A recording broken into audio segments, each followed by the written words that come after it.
사도행전 17장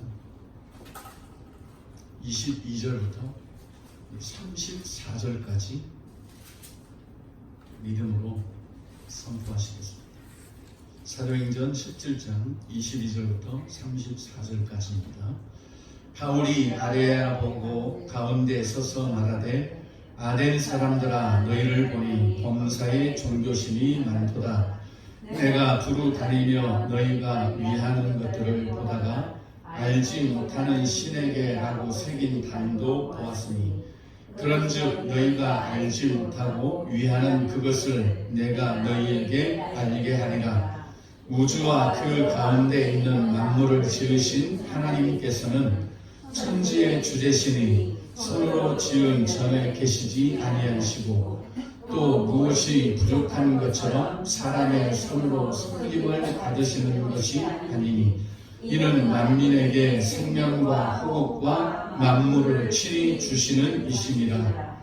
인류의 모든 족속을 한 혈통으로 만드사 온 땅에 살게 하시고 그들의 연대를 정하시며 거주의 경계를 한정하셨으니 이는 사람으로 혹 하나님을 더듬어 찾아 발견하게 하려 하심이로되 그는 우리 각 사람에게서 멀리 계시지 아니하도다.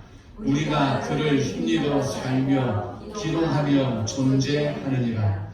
너희 시인 중 어떤 사람들의 말과 같이 우리가 그의 소생이라 하니 이와 같이 하나님의 소생이 되었은즉 하나님을 금이나 은이나 돌에다 사람의 기술과 고안으로 새긴 것들과 같이 여길 것이 아니니라. 알지 못하던 시대에는 하나님이 간과하셨거니와 이제는 어디든지 사람에게 다 명하사 회개하라 하셨으니 이는 정하신 사람으로 하여금 천하를 공의로 심판하리라를 작정하시고 이에 그를 죽은 자 가운데서 다시 살리신 것으로 모든 사람에게 믿을 만한 증거를 주셨음이니라 하니라.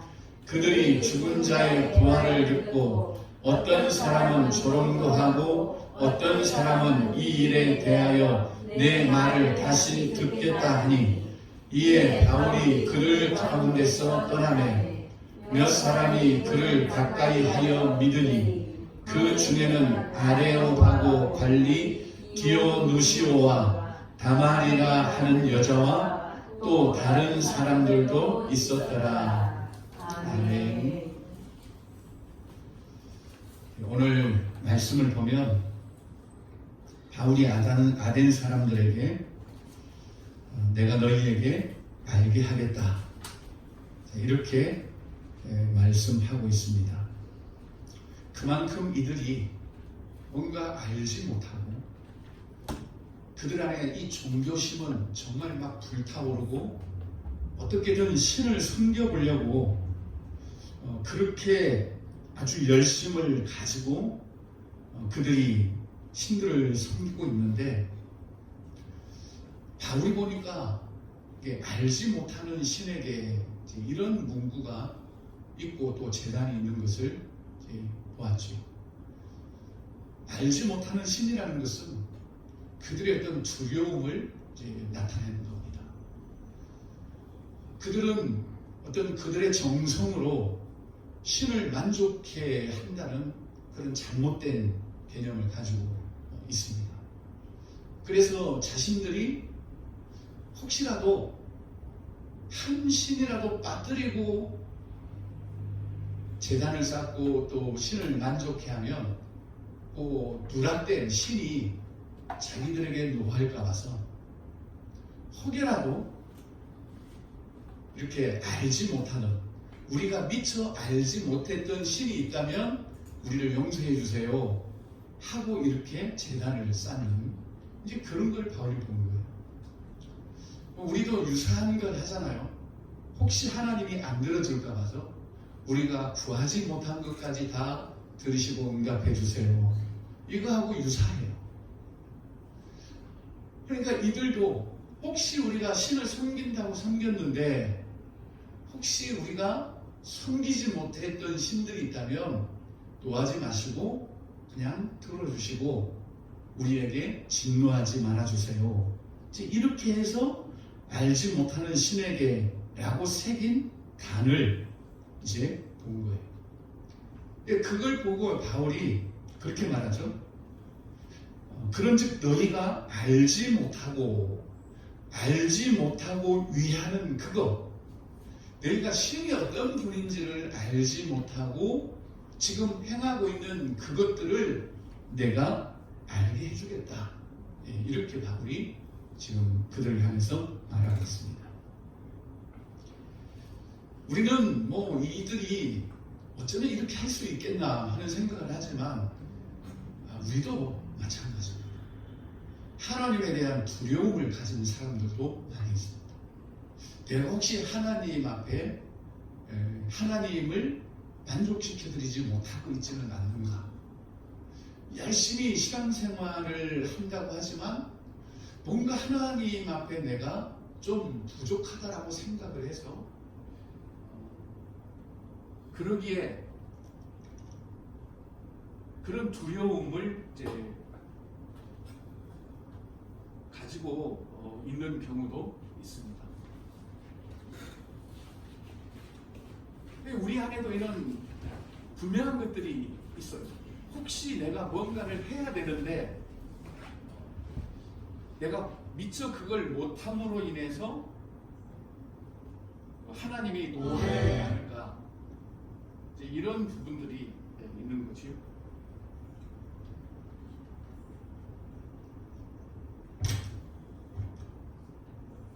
이게 문제.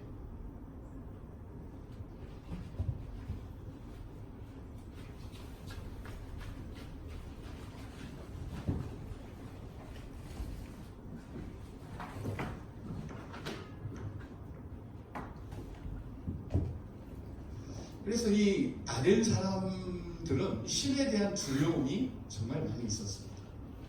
혹시라도 우리가 조금 부족해서 알지 못하는 신들이 노하면 어찌할까 하는 그런 두려움들을 이제 가지고 있었다는 거죠.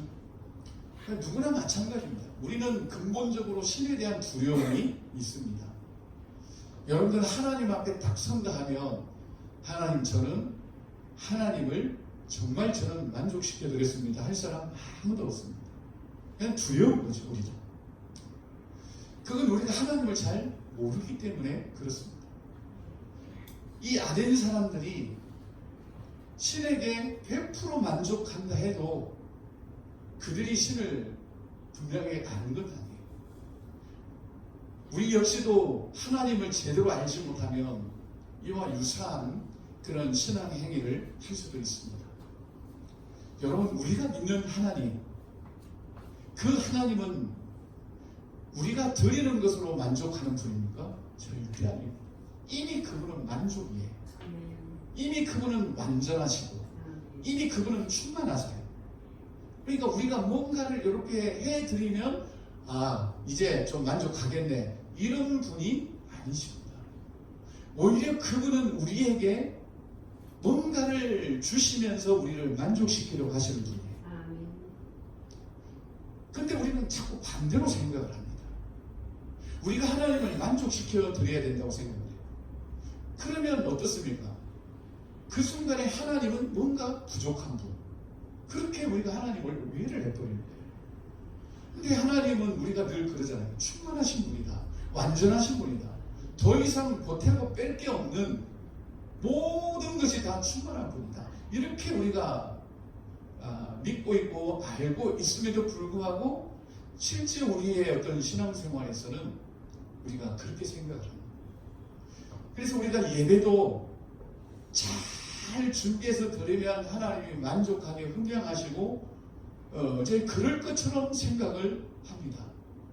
하지만 이 예배를 통해서 하나님은 만족함을 받으시는 게 아니라 이 예배를 통해서 우리를 만족해 하시고 우리를 회복시키시고 그런 것. 물론 이렇게 질문할 수 있습니다.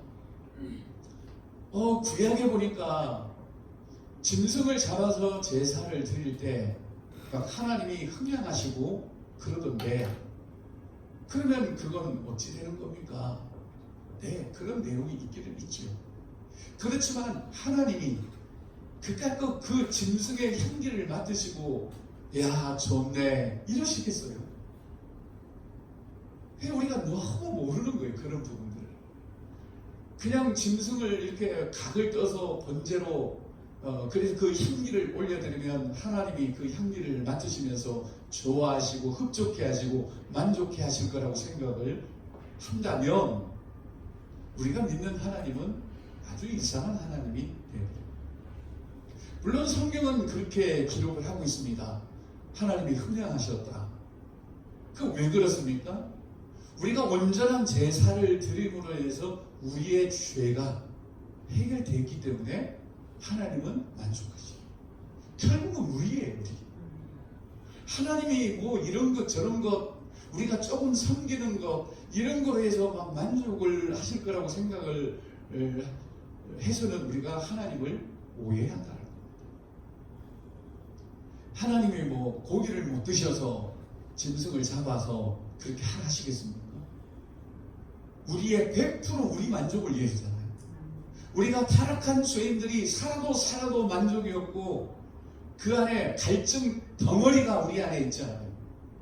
그런 우리의 모든 그 죄성을 하나님께서 깨끗하게 하시며 우리를 정말 복 있는 자들로 우리를 만족한 자들로 그렇게 만들어 가심에 있어서의 하나님의 만족이지 하나님은 뭐 부족해서 만족하시고 그런 분이 아닙니다.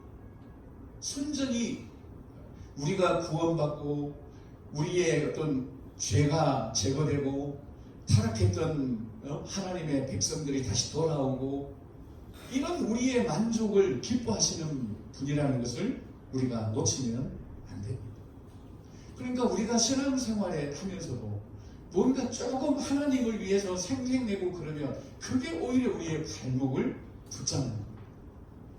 우리가 헌신했다는 것, 내가 하나님 앞에 신앙생활 좀 잘한다는 것, 내가 하나님 앞에 뭔가를 조금 더 알고 있다는 것, 이게 아무것도 아니에요. 사실 이게 아무것도 아닙니다. 그건 다 내가 주님을 알면 어떻습니까? 우리에게 더 깊은 그런 은혜가 있고 그러는 거지. 자, 그러니까 바울은 그 다음에 뭐라고 말하는가 하면 우주와 그 가운데 있는 만물을 지으신 하나님께서는 천지의 주제신이 손으로 지은 전에 계시지 않는다는 거예요. 우리 손으로 만들어 놓고 이 하나님이 흠양하시고 만족하실 것이다 이런 거 없다는 거죠. 바울이 그렇게 분명히 말해요. 또 25절 또 무엇이 부족한 것처럼 사람의 손으로 섬김을 받으시는 것이 아닙니다. 오히려 우리에게 만민에게 생명과 호흡과 만물을 친히 주시는 분입니다. 이분이 하나님이세요. 근데 우리는 뭔가 자꾸 하나님이 뭐 부족한 것처럼 우리가 만족시켜 드리려고 그러고 이렇게 하면 하나님 만족하겠다 그러고 그렇게 하나님을 뭔가 부족한 분으로 우리가 자꾸 생각을 한다는 겁니다. 그런데 바울은 정확하게 찍죠. 손으로 지은 전에 계시지 않는다. 다시 말하면 우리의 하는 어떤 섬김과 우리가 또 하나님을 이렇게 공경한다고 하는 이런 거에 하나님 계시죠. 근데 우리는 그렇게 생각해요. 우리가 이렇게 잘하면 하나님이 여기에 오시고 계시고 그런 식으로 우리가 생각을 해요. 그런데 그렇지 않습니다. 또 무엇이 부족한 것처럼 사람의 손으로 섬김을 받으시는 분이 아닙니다. 우리가 믿는 우리의 하나님은 한없이 우리에게 주시는 분. 아들도 아끼지 않고 주시는 분. 친히 생명을 주시고 호흡을 주시고 만물을 주시는 분입니다. 그리고 인류의 모든 족속을 한 혈통으로 만드시고 온 땅에 살게 하시고 그들의 연대를 정하시며 거주의 경계를 한정하시는 분. 그래서 그분은 더듬어 찾아 발견하게 하여 우리가 그분을 찾고 그분을 만나는 것이 최고예요. 최고. 그래서 그렇게 하도록 하나님은 우리 각 사람에게서 멀리 계시지 아니하도다. 하나님 우리에게 멀리 계시지 않습니다. 이 말이 참 묘하죠. 그러면 하나님은 어디 계시나? 가까이 계시나? 아니죠. 이 표현을 우리가 정확하게 잘 생각을 해보면 요건 거리를 말하는 거예요. 그렇게 멀리 그렇게 계시는 어떤 거리에 따라서 계시는 분이 아닙니다. 우리 안에 계십니다.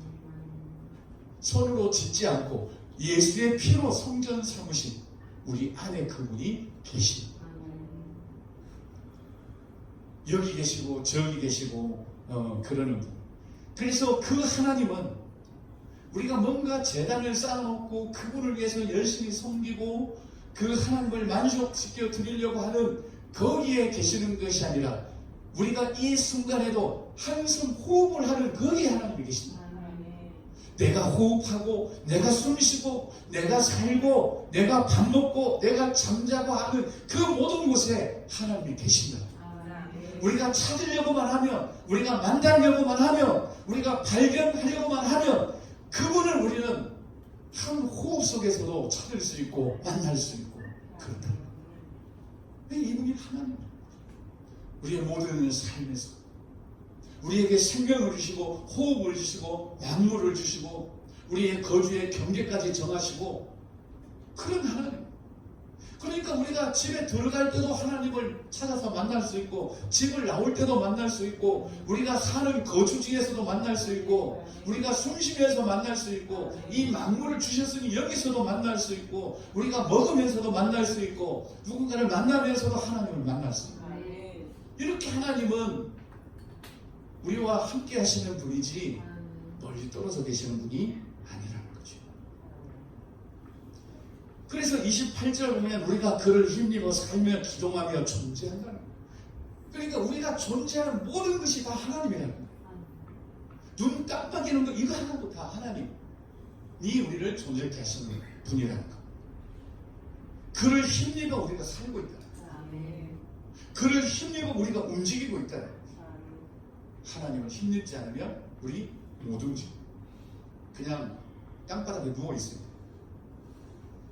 그게 우리. 그렇게 하나님을 우리가 알고 찾아서 발견해야 되는데 자꾸 하나님을 이렇게 만족시키려고 하는. 그러면 이제 이런 의문이 들죠. 아니 그러면 하나님 뭐 만족해 하면 안 됩니까? 물론 하나님 만족하셔야죠. 하나님 기뻐하셔야죠. 그런데 이게 묘한 거지만 하나님은 우리가 이렇게 뭔가를 들여서 만족하는 분이 아니라 우리가 내 호흡 속에서 내 삶에서 그분을 발견하고 그분을 만나고 그럴 때 하나님이 기뻐하십니다.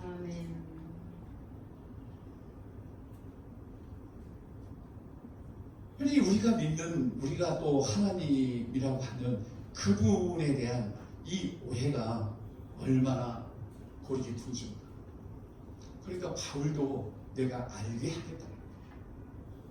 우리가 이걸 진짜 지금 실제 어떤 지금 바울이 막 아덴에서 이렇게 그들을 향해서 너희 알지 못하는 신에게 제단을 쌓고 스스로 너희들 두려워서 그렇게 신을 만족시켜야 너희들이 두렵지 않은 것처럼 제단을 쌓고 있는데 너희들 그거 몰라서 그러는 거야. 내가 알게 할 거야.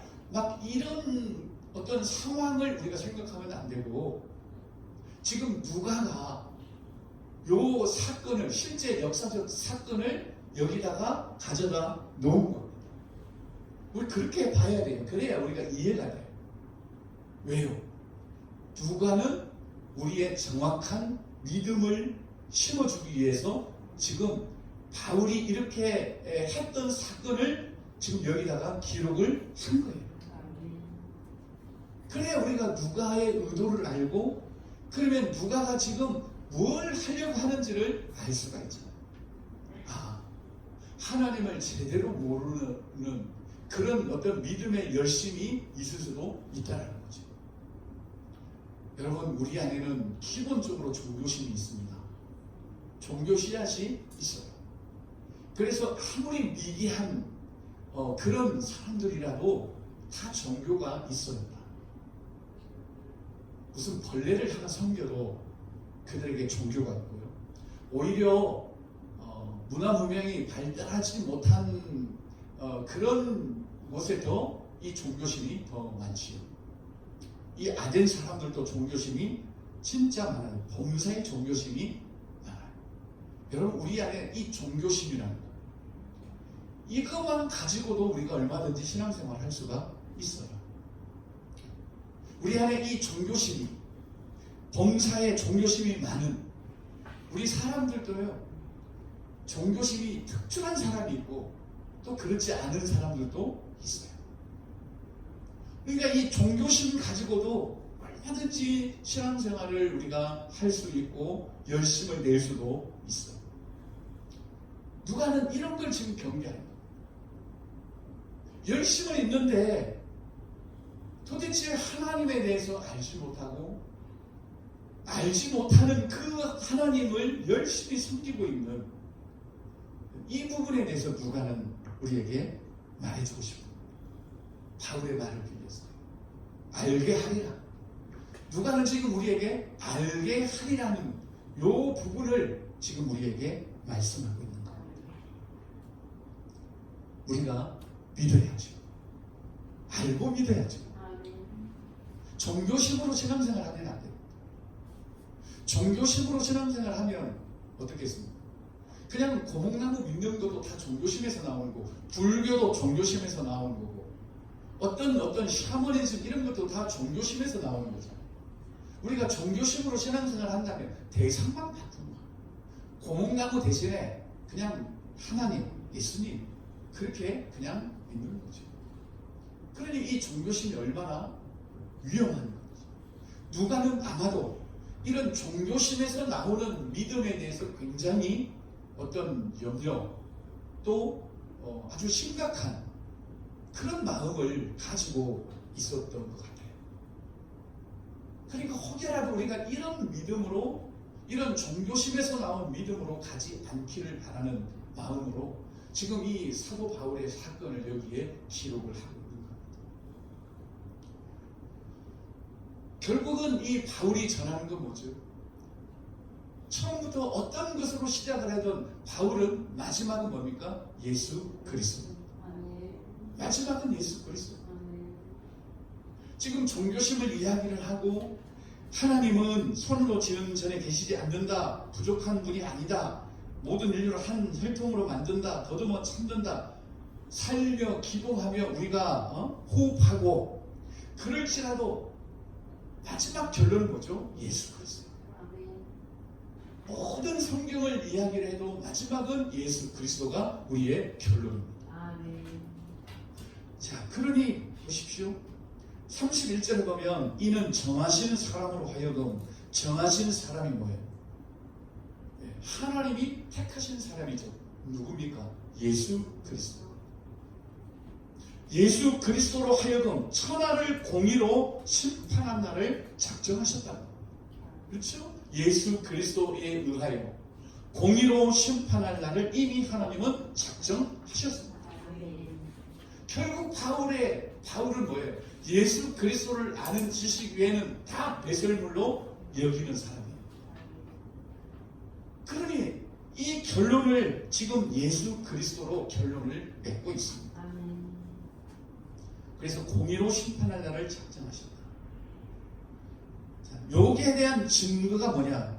그를 죽은 자 가운데서 다시 살리신 것으로 모든 사람에게 믿을 만한 증거를 주셨다. 그러니까 예수 그리스도가 우리 믿음의 증거라는 거죠. 그러면 한 번 더 볼까요? 공의로 심판한다. 이 다른 번역을 보면 의로운 심판이다 이렇게 되어 있습니다. 의로운 심판이라는 건 어떤 심판이겠어요? 그냥 죄인들을 싸그리 없애버리는 것은 이건 의로운 심판이 아니죠. 그러니까 하나님의 심판은 이 죄인들을 쓸어버리거나 이 죄인들을 막 불못으로 던져버리는 그런 심판이 아닙니다. 하나님의 심판은 의로운 심판입니다.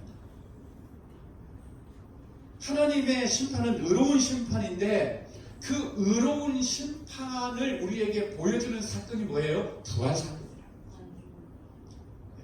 죽은 자들 가운데서 하나님의 생명으로 일으키는 이 사건이 의로운 심판이라는 것을 우리에게 보여줍니다. 그러니까 예수 부활이 그냥 무작정 우리에게 막 증거가 되고 확증이 된다, 그게 아니고 하나님의 의로운 심판의 날을 작정하셨는데 그것에 대한 명확한 증거가 예수께서 죽음 가운데서 부활하십니다. 우리도 이렇게 하나님이 우리를 의인으로 불러내시는 그런 심판을 하실 거예요. 그러니 예수 그리스도가 죽은 자 가운데서 부활하는 것이 우리에게는 명확한 증거가 된다는 거예요. 믿을 만한 증거를 주셨다는 거예요. 반드시 하나님의 의로운 심판은 있다. 그날은 있다라는 거죠. 그것을 우리가 사람들은 안 믿어. 뒤에도 보니까 안 믿어. 이 부활을 듣고 어떤 사람은 조롱도 하고 어떤 사람은 이 일에 대하여 말을 다시 듣겠다 하고 그래요. 오늘날에도 이 예수 그리스도의 부활을 하나님의 의로운 심판에 대한 확실한 증거로 사람들이 믿지를 않습니다. 그냥 뭐 우리도 그냥 부활할 것이야 이렇게 끝나버리지, 반드시 하나님의 의로운 심판의 날이 작정되었다는 것을 믿는 증거로서 예수의 부활을 믿는 사람들이 그렇게 많지는 않다는 거죠. 단순히 예수 그리스도를 죽은 자 가운데서 살리신 이 부활 사건이 물론 우리도 그렇게 부활할 것이다 라는 것으로 끝나면 안 되고요. 하나님은 반드시 이 의로운 심판의 날을 작정해 놓으셨다. 그날이 언제겠습니까? 예수께서 이 땅에 오시는 그날이겠죠. 그러니까 바울이 전하는, 또 누가가 지금 의도하는 것을 보십시오. 우리의 믿음이 진짜 예수 그리스도를 우리가 알고 이 예수에 대한 명확한 것이 없으면 우리의 믿음은 한낱 종교심입니다. 여러분, 우리의 믿음의 싸움이 뭐겠습니까? 철저하게 우리가 예수 그리스도를 아는 거예요. 왜? 예수 그리스도를 얻어야 돼. 그래 바울이 고백하죠. 내가 예수 그리스도를 아는 지식 외에는 다 배설물로 여기는데 이는 내가 예수 그리스도를 얻고 그 안에서 내가 발견되어야 되기 때문이다. 바울이 왜 이렇게 고백해요, 여러분? 우리가 일단 예수 그리스도를 알면 그 예수가 내게 정말 필요한 구원자라는 것을 알게 되죠. 그 예수가 없이는 나는 아무것도 아니다. 이 예수가 아니면 나라는 존재는 아무리 종교심이 많아도 하나님을 만족해 하는 제단을 100개를 쌓아도 그건 아니다라는 거예요. 이 예수 그리스도 아니면 하나님께 우리가 받아들여질 수도 없고 하나님께 돌아갈 수도 없고 하나님이 나의 하나님이 될 수도 없고, 그래서 이 예수가 나의 하나님이 반드시 되어야 되고, 그 예수를 내가 얻었을 때 내가 누구인지를 정확하게 발견할 수 있다. 우리는 지금 이게 안 되는 거예요. 이게 안 되니까 내가 누구인지도 모르고, 내가 누구인지를 알면 바울처럼 예수 그리스도 앞에 100% 굴복해야 됩니다. 100% 굴복해야 됩니다. 근데 우리가 그걸 모르는 거죠. 예수를 나의 절대 필요로 얻으려고 하지도 않고 그냥 종교심 그거 가지고 조금 신앙생활 하다가 그냥 주일이나 나와서 예배 좀 드리다가 그렇게 뭐 주님 다시 오시면 천국 가지 뭐 이런 구도 속에 있으니까 내가 누구인지 발견도 되지도 않고 그냥 예수 그리스도를 아는 지식보다 딴 거 아는 게 더 중요하고, 그렇게 한다면 그것은 종교심에서 나오는 그런 신앙에 불과합니다. 바울이 말하는 말을 우리는 정말 우리가 깊이 새겨야 됩니다. 내가 예수 그리스도를 아는 지식 외에는 다 배설물로 여긴다. 왜냐하면 그래야 내가 예수 그리스도를 얻을 수 있고 그분이 내 안에 계시고 그때 내가 그리스도 안에서 내 자신이 누군가 발견되기 때문에 예수를 통하여 내 자신이 발견되어야 그때부터 우리가 제대로 된 신앙생활을 할 수 있는 겁니다. 누가는 지금 이 이야기를 하고 싶은 겁니다. 이런 믿음을 우리에게 심어주고 싶은 거예요. 그래서 누가복음과 사도행전을 기록해 나가는 거예요. 우리를 로마까지 막 밀어붙이기 위해서 누가가 이걸 기록한 게 아니에요. 진짜 예수 그리스도 안에서 내가 누구인지 발견이 되면 우리가 로마가 아니라 저 서가나까지 땅끝까지도 갈 수 있다는 거예요. 하나님 우리를 몰아붙여서 가는 게 아니라 예수 그리스도를 얻은 사람, 그 안에서 내가 누구인지 발견된 사람, 그 사람이 결국은 가는 겁니다. 사도행전은 이 이야기예요. 이 이야기를 우리에게 주었어요. 그런데 사도행전을 가지고 우리를 땅끝으로 막 밀어붙이고 너도 가자 나도 가자, 이게 무슨 의미가 있어요? 물론 종교심으로 갈 수도 있습니다. 가자 하고 일어날 수도 있고, 여러분 이 종교심에 한번 불붙으면 무섭습니다. 숨겨도 합니다. 종교심 거죠. 그런데 누가는 종교심에서 나오는 이런 믿음과 신앙을 경계하고 있는 거죠. 여러분 우리 믿음을 또 우리의 신앙을 한번 깊이 한번 돌아봅시다. 이왕 예수를 믿으려고 작정을 했다. 아니 예수 믿는다면 그래도 예수에 대해서 알아야 되고, 누군가 야 너 예수 믿는다며? 아 그래 나 예수 믿어. 야 그러면 예수님에 대해서 나한테 한번 말해봐. 그러면 적어도 말할 수가 있어야 되잖아요. 아니야 그냥 예수 믿으면 복 받고 예수 믿으면 구원 받고 천국 가, 그냥 그렇게 끝날 문제가 아니지. 이왕 우리가 예수를 믿기로 했다면 우리가 예수를 더 깊이 알아갑시다. 그래서 우리의 결론이 예수가 되도록. 무슨 이야기를 하지만 바울도 지금 철학 이야기를 해요. 그렇지만 결론은 뭐죠? 예수 그리스도. 철학의 결론도 예수, 인문학의 결론도 예수, 과학의 결론도 예수 그리스도. 그래서 우리의 인생의 결론도 예수 그리스도. 그러하니 베드로 사도가 우리에게 신신당부인 것처럼 예수 그리스도를 아는데 게으르지 않았으면 좋겠다. 예수 그리스도를 아는데 부지런히 했으면 좋겠다.